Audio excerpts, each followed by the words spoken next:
सुशांत सिंह राजपूत की मौत ने हम सबको झंझोड़ के रख दिया है, मगर कुछ लोग जो इस चीज़ में माहिर हैं कि कैसे एक पैरेलल नैरेटिव चलाना है, वो इस तरह से चला रहे हैं कि हाँ, जिनका दिमाग कमज़ोर होता है वो ये डिप्रेशन में आते हैं और सुसाइड वगैरह कमिट करते हैं। जो बंदे ने स्टैनफोर्ड की स्कॉलरशिप, वो रैंक होल्डर है in his entrance for engineering, उसका दिमाग कमज़ोर कैसे हो सकता है? अगर आप देखें उनके कुछ लास्ट पोस्ट, वो क्लियरली कह रहे हैं कि लोगों को बैक कर रहे हैं कि प्लीज़ मेरी फिल्में देखो, मेरा कोई गॉड फादर नहीं है, मुझे निकाल दिया जाएगा इस इंडस्ट्री से। अपने इंटरव्यू में वो जाहिर कर रहे हैं कि मुझे क्यों नहीं ये इंडस्ट्री अपनाती है, I feel like a left over. तो क्या इसमें इस हादसे की कोई बुनियाद नहीं है?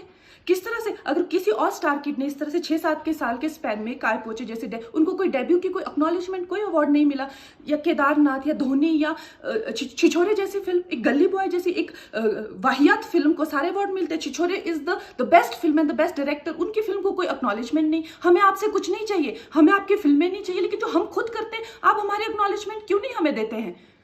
मुझे इनकी फिल्में, मैं जो खुद फिल्में डायरेक्ट करती हूँ, उनको सुपरहिट फिल्मों को ये फ्लॉप घोषित करते हैं। मुझ पे 6 केसेस क्यों डाले गए, क्यों मुझे जेल में डालने की कोशिश की गई? और मुझे इनके जो चमचे जर्नलिस्ट हैं, वो सुशांत जैसे लोगों पे जो ब्लाइंड आइटम्स लिखते हैं कि वो साइकोटिक है, न्यूरोटिक है, एडिक्ट है। संजय दत्त की एडिक्शन तो आपको बहुत क्यूट लगती है। वो लोग मुझे मैसेज करते हैं कि तुम्हारा बहुत डिफिकल्ट टाइम है, तुम ऐसा वैसा स्टेप मत उठा लेना। ऐसा क्यों कहते हैं मुझे? ये क्यों मेरे दिमाग में डालना चाहते हैं कि आप सुसाइड कर लीजिए? तो ये सुसाइड थी कि ये प्लान मर्डर था? लेकिन सुशांत की गलती यही है कि वो उनकी बात मान गया। उन्होंने कहा तुम वर्थलेस हो, वो मान गया। उसने he didn't remember what his mother told him. उन्होंने कहा कि तुम्हारा कुछ नहीं होगा, वो मान गया। वो चाहते ही ये है कि वो इतिहास लिखे और ये लिखे कि सुशांत कमजोर दिमाग का था। वो ये नहीं बताएंगे कि क्या सच्चाई क्या है। तो हमें ये डिसाइड करना है कि who will write the history, we will decide that. Sushant Singh Rajput की हत्या के बाद कई चीजें बाहर निकल के आई हैं। कुछ मैंने इंटरव्यूज पढ़े हैं, कुछ डायरेक्टली भी बात की है। तो उनके पिताजी का कहना है कि वो फिल्म इंडस्ट्री में हो रही टेंशन के करके बहुत ज्यादा परेशान थे। अभिषेक कपूर जिन्होंने उन्हें लॉन्च किया, उनके साथ हाल ही में एक फिल्म की है केदारनाथ, उनका कहना है कि it was a systematic dismantling of a fragile mind. Ankita जो उनकी लॉन्ग टर्म पार्टनर रह चुकी हैं, उनका कहना है कि वो सामाजिक रूप से की गई अपमान और बेइज्जती नहीं सहन कर पाया। तो अब मैं आपको बताऊंगी कि मूवी माफिया ने ना कि सिर्फ उनको बैन किया था, सिस्टमैटिक डिसमेंटलिंग, कैसे कतरा कतरा करके उनका दिमाग तोड़ा गया है, उनको मारा गया है। तो ब्लाइंड आइटम आप इसलिए लिखते हैं क्योंकि आप जब झूठ लिखना होता है, आपको के अगेंस्ट कोई लीगल एक्शन नहीं लिया सकता, क्योंकि आपका तो नाम ही नहीं लिखा। मगर उसकी जो डिस्क्रिप्शन होती है, जैसे मेरे बारे में लिखा जाएगा कि जिस लड़की के घुंघराले बाल हैं, जिसको नेशनल अवार्ड मिला हुआ है, साइकोटिक है, इस तरह से जो कि मनाली से डिस्क्रिप्शन पूरी दी जाएगी, मगर नाम नहीं लिखा जाएगा। 23 अगस्त 2017 को बॉलीवुड लाइफ सुशांत के बारे में लिखता है कि वो जब भी सेक्स करता है तो सिर्फ अपने ही गाने सुनता है, वो सबसे बड़ा नार्सिसिस्ट है। 16 दिसंबर 2016 में मुंबई मिरर लिखता है कि सुशांत एक ट्रक ड्राइवर की तरह लगता है। 22 फरवरी 2019 को मुंबई मिरर लिखता है कि पार्टी में तमाशा करने के बाद सुशांत ने कांच की बोतल एक डायरेक्टर के सर पे दे मारी। 18 अक्टूबर 2018 को डीएनए लिखता है कि सुशांत ने अपनी को एक्टर का रेप किया और वो मीटू के चलते अब जेल जा सकता है। और ऐसी न जाने कितने अनगिनत झूठ। और ये जो बुद्धिजीवी जर्नलिस्ट हैं, ये जो चील कौए गिद्ध हैं, जो मूवी माफिया के पाले हुए हैं, ये इसको मेंटल इमोशनल साइकोलॉजिकल लिंचिंग को जर्नलिज्म कहते हैं। मेरे बारे में आज तक जो भी कहा गया मैंने कुछ नहीं कहा, लेकिन जब एक स्वतंत्रता सेनानी के खिलाफ गंदगी लिखी गई, मैंने उस जर्नलिस्ट को कॉन्फ्रंट किया। आपको पता है उसी रात 4 सीनियर जर्नलिस्ट ने मेरे खिलाफ एक गिल्ड बनाई। ऐलान किया गया कि इसकी फिल्म को बैन किया जाए, फ्लॉप किया जाए। आपको पता है 3000 जर्नलिस्ट गैंग अप होते हैं एक अकेली लड़की पर, उसकी इमोशनल लिंचिंग करते हैं सरेआम, और ये समाज कुछ नहीं कहता, कानून कुछ नहीं कहता है।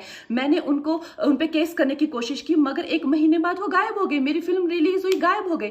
तो मेरा कहने का मतलब ये है कि अगर ये समाज जिस अन्याय की बुनियाद पर खड़ा है और कभी आवाज नहीं, आप ये पढ़ते हैं, चटकारे लेते हैं, कभी आपने सोचा है कि कभी नेपो किड्स के बारे में ये क्यों नहीं लिखा जाता है?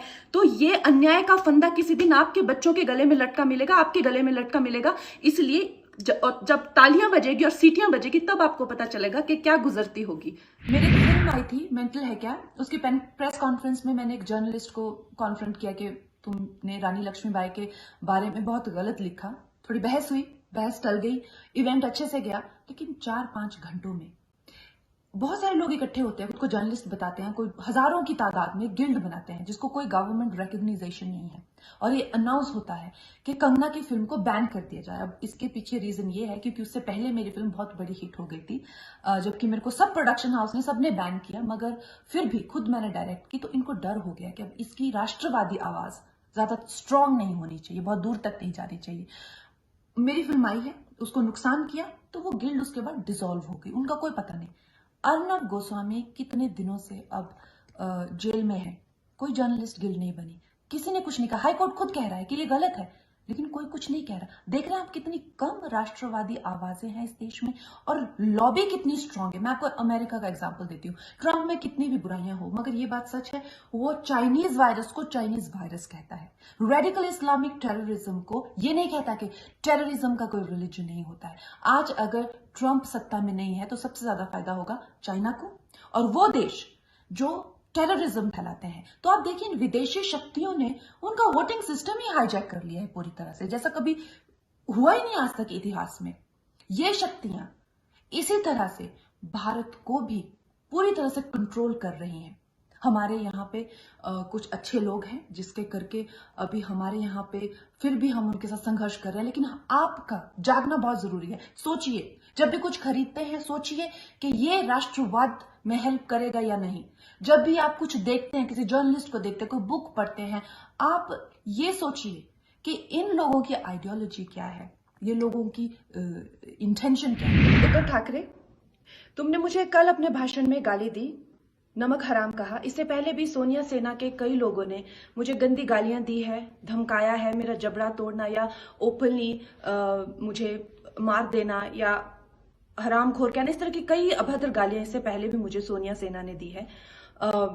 लेकिन आप नहीं देखेंगे कि जो भी नारी सशक्तिकरण के जो ठेकेदार हैं उन्होंने कुछ नहीं कहा। उसी भाषण में आपने जो हिमालयज है, हिमाचल है, जो कि मां पार्वती की जन्मभूमि है, उन्हें हिमाचल पुत्री कहा जाता है, लॉर्ड शिवा महादेव की कर्म भूमि है, आज भी कण कण में मां पार्वती और शिव यहाँ बसे हुए हैं, इसे देवभूमि कहा जाता है। इसके बारे में आपने इतनी ज्यादा तुच्छ बातें की हैं। एक चीफ मिनिस्टर होके आपने पूरी स्टेट को नीचे गिराया है, क्योंकि आप सिर्फ एक लड़की से नाराज है और वो लड़की आपके बेटे की उम्र की है। चीफ मिनिस्टर, आप मुझसे बहुत नाराज हुए थे जब मुझे धमकाने के बाद मुंबई में मैंने वहां की तुलना, क्योंकि वहां पे आजाद कश्मीर के नारे लगे थे और आपकी सोनिया सेना ने उसे डिफेंड किया था, इसलिए मैंने कहा था उसकी तुलना पीओके से की। तो बहुत ज्यादा संविधान के जो बचाने वाले हैं वो उछल के आए थे, लेकिन कल आपने उसी भाषण में भारतवर्ष की तुलना पाकिस्तान से की। अब वो संविधान वाले नहीं आएंगे क्योंकि उनके मुंह में कोई पैसा नहीं ठूस रहा है। मैं बात कहना चाहती हूँ कि जितने भी देशभक्त लोग हैं उनका एक रवैया मैंने देखा है कि आपकी कोई सहायता नहीं करता है। वो ये कहते हैं कि अगर आप देशभक्ति के बारे में बात करते हैं, देश के लिए कुछ करते हैं, तो आप कौन सा हम पे एहसान कर रहे हैं, आप खुद के लिए अपने लिए ये कर रहे हैं, अपने देश के लिए ये कर रहे हैं। वो कहते हैं हमारे पास ना पैसे हैं, ना हमें ठूसने आते हैं, ना हम खुद ही लेते हैं, लेकिन देश विद्रोह के लिए आपके मुंह में पैसे ठूसे जाते हैं। तो ये जो संविधान को बचाने वाले हैं, कल एक वर्किंग चीफ मिनिस्टर ने एक लड़की को सरेआम गाली दी, वो कुछ नहीं कहेंगे। Chief minister, what I want to tell you is कि सत्ताएं आती जाती हैं, आप सिर्फ एक गवर्नमेंट सर्वेंट है और महाराष्ट्र के लोग आपसे रेजोनेट नहीं करते हैं, वो आपसे खुश नहीं है। सत्ताएं आती जाती है, लेकिन जो इंसान एक बार सम्मान खो देता है चीफ मिनिस्टर, वो उसे नहीं पा सकता है। जय हिंद। उद्धव ठाकरे, तुझे क्या लगता है कि तूने फिल्म माफिया के साथ मिलके मेरा घर तोड़ के मुझसे बहुत बड़ा बदला लिया है? आज मेरा घर टूटा है, कल तेरा घमंड टूटेगा। ये वक्त का पहिया है, याद रखना, हमेशा एक जैसा नहीं रहता। और मुझे लगता है कि तुमने मुझ पर बहुत बड़ा एहसान किया है, क्योंकि मुझे पता तो था कि कश्मीरी पंडितों पे क्या बीती होगी। आज मैंने महसूस किया है, और आज मैं इस देश को वचन देती हूँ कि मैं सिर्फ अयोध्या पे ही नहीं, कश्मीर पे भी एक फिल्म बनाऊंगी और अपने देशवासियों को जगाऊंगी, क्योंकि मुझे पता था हमारे साथ होगा तो होगा, लेकिन मेरे साथ हुआ है, इसका कोई मतलब है, इसके कोई मायने हैं। और उद्धव ठाकरे, ये जो क्रूरता और ये जो आतंक है, अच्छा हुआ ये मेरे साथ हुआ, क्योंकि इसके कुछ मायने हैं। जय हिंद, जय महाराष्ट्र। संजय राउत जी, आपने मुझे कहा कि मैं एक हरामखोर लड़की हूँ। आप एक सरकारी मुलाजिम हैं, एक मंत्री, आप तो जानते ही होंगे कि इस देश में हर दिन नहीं हर घंटे कितनी लड़कियों के बलात्कार हो रहे हैं, कितनी लड़कियों का शोषण किया जा रहा है, उनकी बॉडीज काट के एसिड डाल के फेंक दी जा रही है, उनकी काम की जगहों पे उनको गालियां दी जा रही है, उनका अपमान किया जा रहा है, उनके खुद के पति उनके कान, नाक, मुंह, कान, जबड़े तोड़ रहे हैं। और आपको पता है इसका जिम्मेदार कौन है? इसका जिम्मेदार है ये जो मानसिकता आपने, जिसका भौंडा प्रदर्शन पूरे समाज के सामने, पूरे देश के सामने किया है, वो मानसिकता इसकी जिम्मेदार है। और इस देश की बेटी आपको माफ नहीं करेगी संजय जी। आपने उन सब महिलाओं का शोषण करने वालों को सशक्तिकरण किया है, इस देश की बेटियां आपको माफ नहीं करेंगी। जब आमिर खान जी ने कहा था मुझे इस देश में डर लगता है, तब उनको किसी ने हरामखोर नहीं कहा, या जब नसीरुद्दीन शाह जी ने कहा था तब उनको किसी ने हरामखोर नहीं कहा। जो मुंबई पुलिस की मैं तारीफ करते हुए नहीं थकती थी, आप देख लीजिए मेरे पुराने कोई भी इंटरव्यूज, आज जब वो पालघर की लिंचिंग में साधुओं को के सामने वो कुछ नहीं करते हैं, खड़े रहते हैं, या एक लाचार बाप जैसे कि सुशांत के पिताजी उनकी